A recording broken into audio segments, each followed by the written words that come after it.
took me with his wife, who I'll go ahead and describe, is pregnant. Over in Louisville, we were at these many shops and everything, and we were going in and out of his car, back into the shops, and at one point we went out to his car, and all of a sudden we're like, oh, we don't have the keys. They were inside the car, so we thought, okay, we're going to have to go in one of these shops called Pop Lock or something like that. So me, Ryan, and his wife all go into the shop, and the words that came out of his mouth was, when we went in, he said, I need a coat hanger. But what the background story of this is, the shop that we went into is called it's Planned Parenthood. I don't know if you've all ever heard of this. It's where you can go in and learn about childbirth and things like that. And I'll say this again, he went in and asked for a coat hanger. It's just one of those things we can't ever have happen again. But anyways, I almost did not make it here today because I was at IUS and college and everything. It's getting to me. And I was going to tell you guys, because I know some of you are still in school or you're just fresh out of school. And I got to tell you, there's a lot of stuff that you learn in school that you are never going to learn outside of school. Like, here's an example. I'm never going to climb a rope outside of gym class. When I hear a fire alarm, I am not going to get in single file line and not talk. Essentially, in grade school, we were creating a human Wick of children. One catches on fire.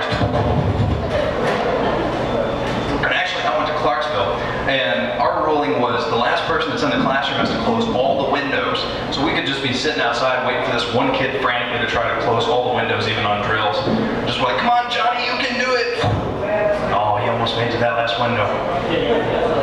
And then there's different subjects. It's absolutely pointless. English was the worst thing that I hated because, like, they tell you the 3 R's of literature: reading, writing, and arithmetic. Well, writing starts with a W and arithmetic starts with an A, so you cannot trust these people.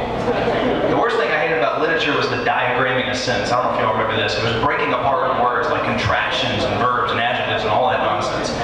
You are never going to use that once outside of high school.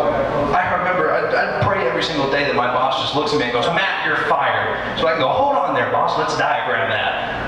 That's the contraction of you are, present tense. Fired, coming from the root word fire. A, I'm on fire, I think not. B, I'm hot, that's sexual harassment. Ed of a suffix of a past tense word, present past. You can't have a present and a past word in the same sentence. That's like saying, you are hitted, or you are swam. And math, good Lord, I hated math. Math is an awful thing. They teach you sine, cosine, tangent. You're never going to use that. Unless, like, for some reason your boss goes, get Drew to sine, cosine, and send him off on a tangent. That would save you 40 grand at college. And then pi. Everybody knows, what's pi? Anybody remember? You're never going to use it. Forget it. It's the most pointless thing ever. It's like quadratic equations. You're never going to use those outside of school. And then there was chemistry class. Well, okay, chemistry's controversial, Phil, because a part of it's like, I'm never going to use this, but the other half is like, I get to blow stuff up, so that's really fun. Physics. Sounds weird. That was my favorite class of all time. I liked physics because they applied everything. I've been sitting in class for years going, when am I ever going to use this? In physics, they applied everything, and it was really nice. The most common problem you'd all run into: train A leaves Chicago going 40 miles an hour, train B leaves New York going 60. When will the trains collide? You know what? Nobody travels by train anymore. We can do something more up to date, and if we were traveling by train, we don't actually want them to meet. That would be a horrible collision, a bad accident. I say we do something more up to date, like, bartender, your wife's leaving you on flight 8115 headed to an island that doesn't exist because the writers don't know where they're going with the story. You're trying to race her there in your new Kia Soul going 80 miles an hour. How many months would it take to pay off the visa bill at $14.7 an hour? And even earlier, I had an epiphany. I don't know if any of you know what an epiphany is.